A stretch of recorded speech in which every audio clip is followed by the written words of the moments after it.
welcome back. This is Jumuiya Voices, and I am Mahatma Ulimwengu, your host. I'm here with Dr. Hellen Kijo Bisimba, Lynn, Ngugi, and Shakira, Wafula. So we have a few topics to discuss. We've been talking about corruption in East Africa, democracy, and I want to touch upon feminism. I think this is a nice panel to talk about that. But let's just go around the semicircle here. Introduce ourselves, Dr. Hellen. Tell us about some of your works that you've been doing over the past few years in this space.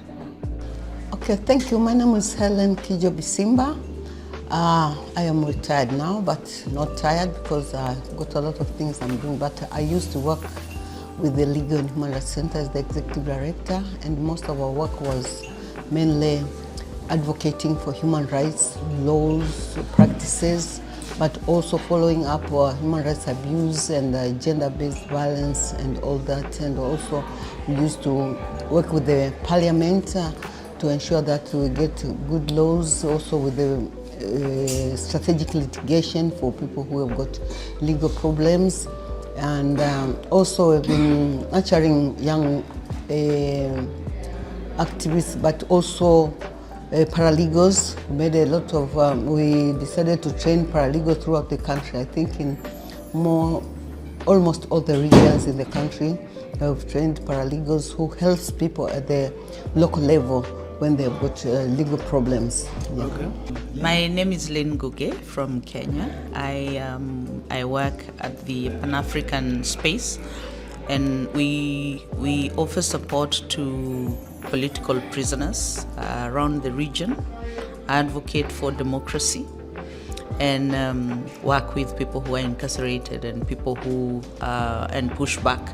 Are these political incarcerations? Yes, political incarcerations and especially political suppression and pushback to emerging dictatorship in the continent. Hi, my name is Shakira Wafula. I am an active citizen. I was one of the frontliners in Kenya's 2024, they were termed Gen Z protests. I'm now actively trying to organize and see how we can ensure that Ruto does not come back as the president in the next general elections. Okay, yeah, it's a noble cause. So let's just start off with the elections. Obviously, the Tanzanian elections are coming up this month, end of the month. I want to just ask a broad question for everyone to just give their thoughts on. Is multi-party democracy in East Africa genuine, or is it just window dressing for one-party state? Because you can say you have multi-party elections as in Tanzania, but if there's nobody else allowed to run, what really is the point? From the knowledge that I have of Tanzania, they're basically going into a general election without an opposition. Where is the democracy and the free and fair in that? Tundu Lissu is currently imprisoned, and he's being tried for what is the term? Treason, just because he dared to, demand that there has to be electoral reforms, and there's no democracy in that. Museveni has been president in Uganda for 40 years. There's no effort. Kenya makes an attempt, but we've had the Kanu orphans is what I would say. The people who've learned from the same rule book, and they're coming up to apply it in their own different ways. So we are yet to actually see the proper, truly free and fair democracy that is there on paper. If I can talk about Tanzania, yes. You see, in 1992, that's when a commission came up saying that we need to go multi-party. It was sent by the government to look into whether we should go multi-party or not, and the majority of people didn't understand what was multipartyism and that not. So the 80% said we don't want multi-party. Right. But 20% said they wanted. And then I think it was just decided that we go multi-party. And I think they decided that because that was the wind going around the world. Yeah, after the Cold War finished. Yes, so they thought, we should go multi-party. But nobody, I think the government, the people, especially the ruling party, were not ready for, or they didn't want multi-party at all. So we went multi-party in 1995. That was the first elections. And with those elections, because the commission said that if we want to go multi-party, we need to change the rules. We have to have a new constitution, a constitution which will cover multipartism and all this. But now there are very, very small changes, like changing that now Tanzania is a multi-party democracy. But the structure of the constitution was the same as when it was one party. So nothing changed in that, and it became a problem. And it's gotten worse over the years. Because it became a problem because the Electoral Commission, for example, was the same, and how it was being found, it's the president who will choose the chairperson and everybody. Right. So it became very, very difficult for the other parties, the opposition parties. They could not really try. When they try, they will never win. They could never win. So since 1995 to date, it is the same party. And you can see that there are a lot of things which happen. And from 1995, it is becoming worse because the people now understand what multipartism is, then they want changes, but the government or the ruling party is not ready. And for not being ready now, they use a very harsh means to suppress opposition. As Shakira said, now the main opposition leader is in prison. Yeah. The last two main opposition leaders, let's not forget Freeman. Yeah, Freeman was also charged. but at least he was charged before when it wasn't for elections. But Tundu Lissu, he was now beginning talking about people about winning. Yeah, he just won the primary. Yes, Chadema. And he wanted to tell the people that we need reforms before we go for elections. And that's when he was incarcerated. And to date, even his party now, because that was I would say, was the only party which we could see was serious about changes in the country. Right. And the party now has got a lot of cases in court, so they are not supposed to work. Imagine this is the electoral year, but the Chadema are not supposed to do any political work because there's a case in court, and I think this case has just been fabricated against them by people who were members of that party, saying that Chadema did not adhere to their constitution about giving property to Zanzibar. So there is a case. Because of that case, they are told that you should not do anything, so they cannot work politically. Right. And also there was some political, I think it's the National Electoral Commission has put about some guidelines which are supposed to be used during elections, and everybody all the parties had to sign, and Chadema did not sign because they had some reservations. Right. And that one outlawed them, they should not participate in the election.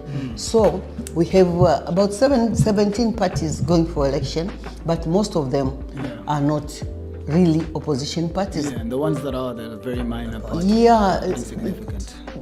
not even insignificant. Most of them have been put across by the ruling party. Yeah, right. And So that's it's why, branches of yeah, it, so you find it is a person who is vying for a presidency, and he's saying that you should vote for Samia, but he's also, So on that note, I'll leave this for you to Lynn and Shakira. So how do we protect young voters, newly entering the political arena? How do we protect them from being disillusioned with politics, with elections, with their country, after so many just repeatedly stolen elections, after the blatant political violence, after the kidnappings, the murders, the tortures? How do we keep the youth, the 15 to 25-year-olds who are just sort of dabbling in politics? How do we keep them from straying and becoming way too cynical? I think we are looking at the youth to get engaged, involved, and to help us redefine democracy. Because right now, I think we keep saying democracy is a fallacy. And I personally think that democracy died when popular vote went to the market. Right. Because as soon as you can mobilize and buy a popular vote, then that is not democracy. It is almost comical, if it was not sad, that across the region you can see a very similar pattern of of leaders, regimes, restraining and making sure that they are sole candidates in all the elections, whether they compromise and steal and bastardize the opposition, like in Burundi. In Burundi, the government took over the main opposition and forced a coup and got their own people. In Rwanda, no one even dares. In Uganda, the main opposition leader has been in prison, curiously charged with treason. Yeah. In Tanzania, charged with treason.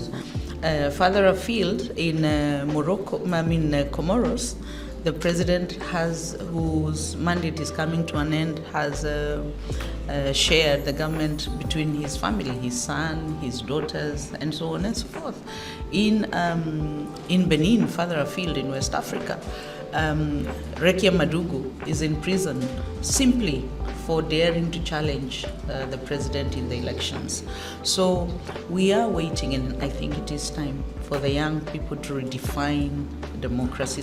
How do we get them to do that, though? I think that it is an inspiration for them to redefine the future that they want to see, because obviously, as she said, you cannot recycle, the old order.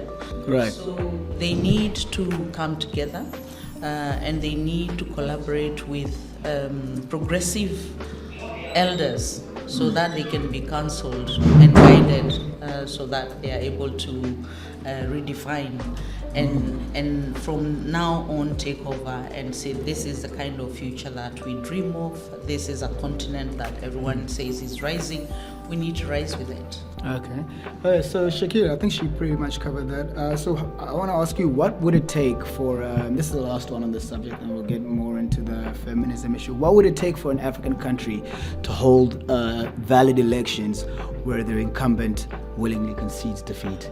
I know that happens in very few instances, especially in Africa. People say South Africa is it's much better in terms of its democracy, but the ANC has a stranglehold on here. So what do you think it will take where the transfer of power is actually smooth and the whole process is respected? What's your idea on this? I feel like that is a journey whose process has started now, where we want to bring up progressive leaders and people who actually support democracy. But I feel like in Africa's case, we are somewhat recovering from colonization, and the impact of that on our culture is a lack of trust. So there's mistrust to the leaders, because the leaders who were left in charge, I think it's a psychological aftermath of colonization. They thought they have this superiority or power over others, and they clung onto power, and that is the form of leadership that the newer generation of leaders has taken over. So we need a cultural shift.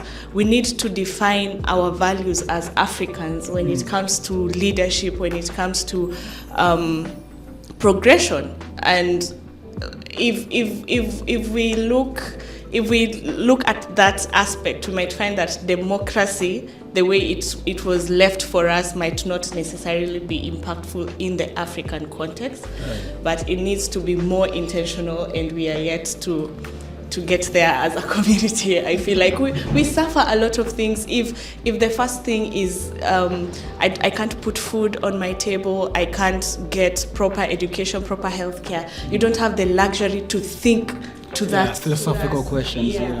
So we first of all sort the basic needs, and then once that is sorted by the upcoming progressive leaders, now we can now start shifting towards philosophy and what values we can have together as Africans.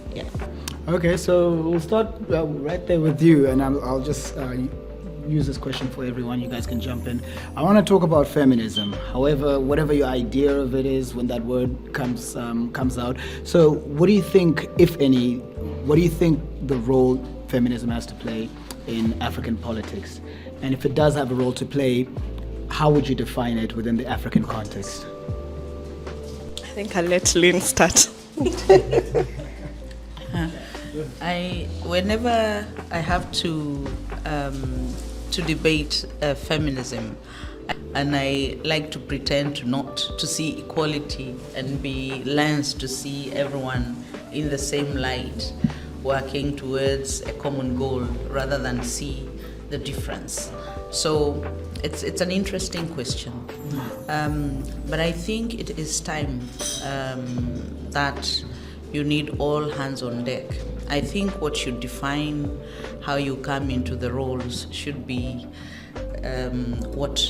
what is ahead of us and what needs to be done. Because it's needless to say our diversity is our strength, and we need everyone. We are a community, we live that way. I think these divisions are not necessary, and I think sometimes they are tactics.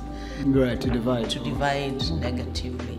So that is what I would say. Okay. I look at feminism in a very positive way. So how would you describe what the version of feminism in a democratic African movement? So let's say there is, in a movement in East Africa, what would that look like in practice? Progress. Yeah, or are there specific issues that we would look to address? I know in South Africa, for instance, it will be gender-based violence. There's I forgot what the term was, but there's a couple of Uyinene.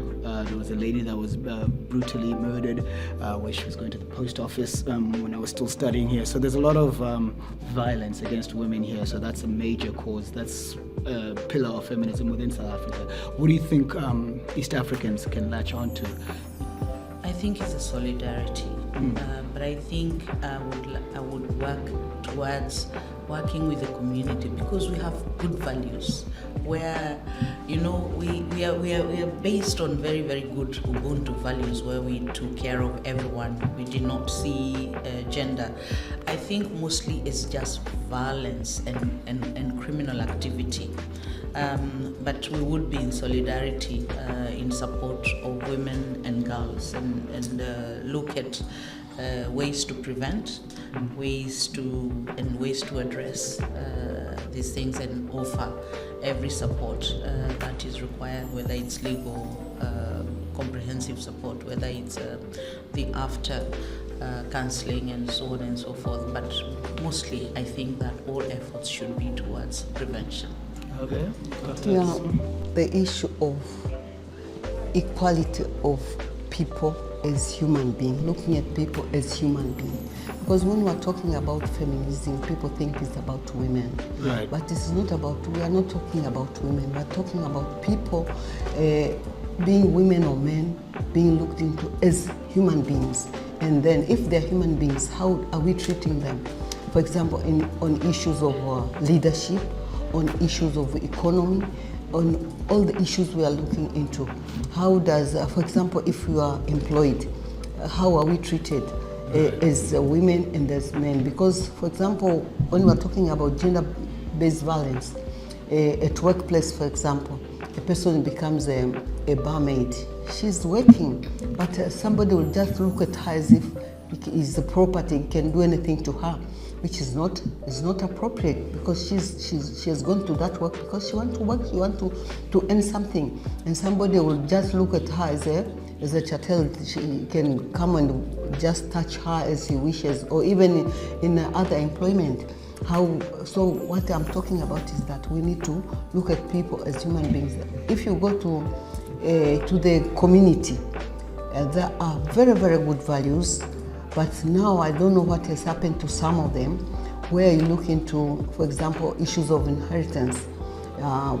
If a husband dies, the widow and children may suffer. But if a woman dies, the man might not even suffer. So we want equality. If a woman loses her husband, she should be treated as a human being, because she was living with her husband. And now the husband has gone, she can continue with life with no problem. But now, when the husband dies, the woman becomes like if she was not there. She becomes like she's already dead. Even she cannot even look into to her children. Some people just decide to come and grab the children because they want the property and something. So we don't want such things. We want equality. So everybody is looked into as a human being. And if we go to leadership, for example, we are talking about I want to become, for example, a president, I want to become a councillor. I can just go and I get, follow the rules and I become one. But not look at me because I'm a woman or I'm a youth, a young person, and say, how can you go? You are young, you are a woman. Right. Or some of the things which women are told when they vie for those posts, political posts, they will be given names which men are not given such names. You are not married, or you are married. You should stay with your husband, or look after your children. But the men have got wives, or they don't have wives. Nobody cares. Right. So you see such things. So we need equality of being. So if I want to become a politician, I become, because I can. If I want to work, I work. If I want to just be a mother in my house, I become. Yeah, so such things. Okay, just to close us off, this is for the whole group here. I want to talk about authoritarian regimes in Africa, more specifically in East Africa. Do you think these authoritarians survive and thrive due to fear or apathy? Which one more so, especially from the citizen body? Do you think it's just a lack of interest, or people are disillusioned so they don't partake, or people are very much aware of the dangers? I think that might be the case in Tanzania. Every time I always say this, every time I release just a random video about some news headline that I saw, I get a lot of messages. Aren't you afraid of being kidnapped? Aren't you afraid? Like this, almost as if they want me to live through their fear also. So what's your take on it? Do you think it's more so apathy or fear? And how could we possibly aim to combat that? I think from the perspective of the leadership, I think they have completely should I say redefined leadership and seen it as an opportunity to grab, as an opportunity to control, and a cluelessness of leadership in itself.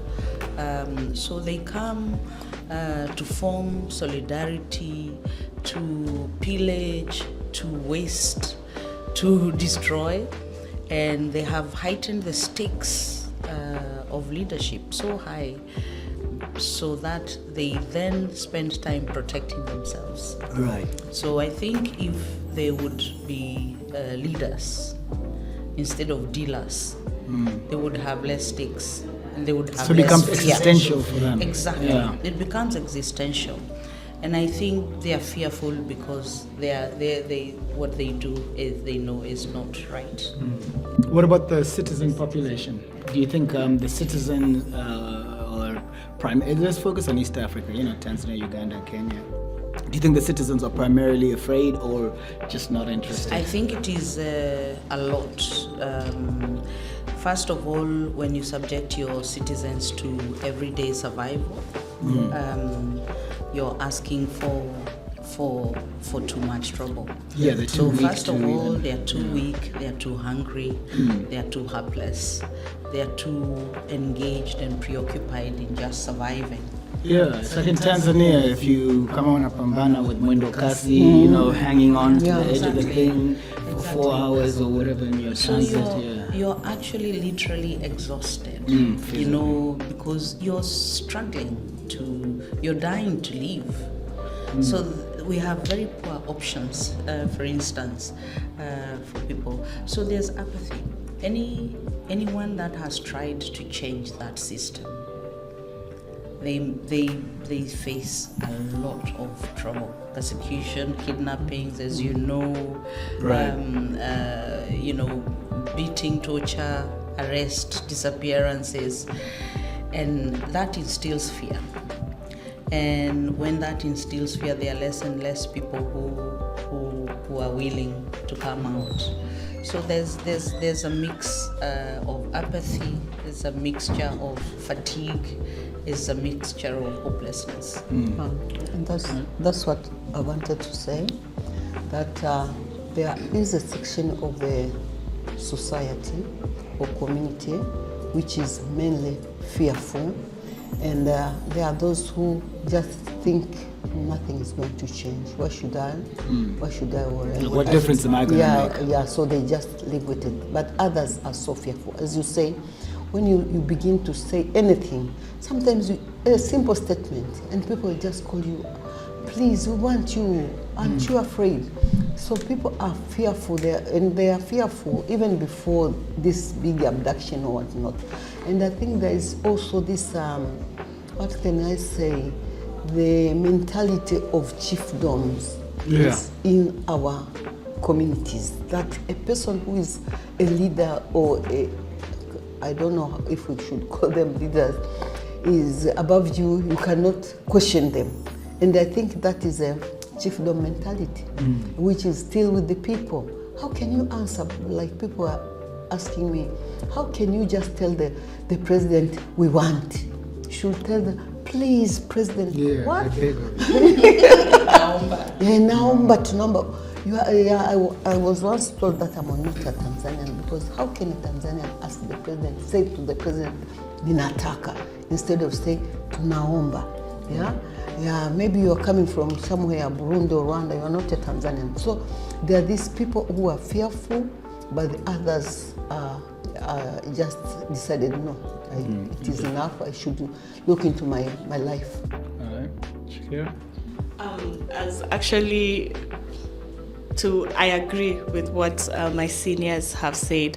I'd like to point to that experiment, or I don't know whether it is a parable, of the frogs that were put in a jar and the jar was covered. So every time they try to jump up, they hit their head and eventually they stop jumping. So even when you open it. And when, it's not even them, they had children. So the baby frogs, when they grew up, they never even bothered to try jumping because they already know that there is a ceiling. So even when the lid is removed, nothing, like the frogs won't jump, they won't escape. Right. And so there has been a precedence that anybody who dissents against the status quo, they are punished or something bad happens to them. So even the newer generations, they're brought up not to question, not even the leaders, elders.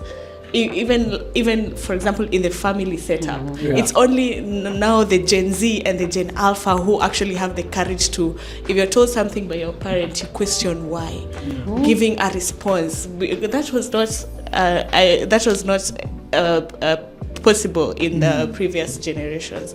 So it's that thing of questioning, it hasn't really been part of our culture. And again, it takes me back to the effects of colonialism, because the people who questioned the colonialists, they were punished. And now the people learned that this is how you assert power, this is how you assert dominance, by punishing people and making life difficult for them. So it is just about unlearning these cultures and establishing what our values are as Africans. And I feel like now the Gen Z, the younger millennials and upcoming Gen Alpha, it's going to be disastrous. They will not sit back and allow leadership to be authoritarian, and that kind of gives me hope of what is to come. And it's what we have learned, and now we are trying to unlearn as we continue going. Okay, well, thank you very much, Shakira, Wafula, Lynn, Ngugi, and Dr. Hellen Kijo Bisimba. Thank you. Thank you. Appreciate you guys. Thank you. Take care. Sasa mmenikalisha kwenye kiti kidogo, mtabidi muniinue.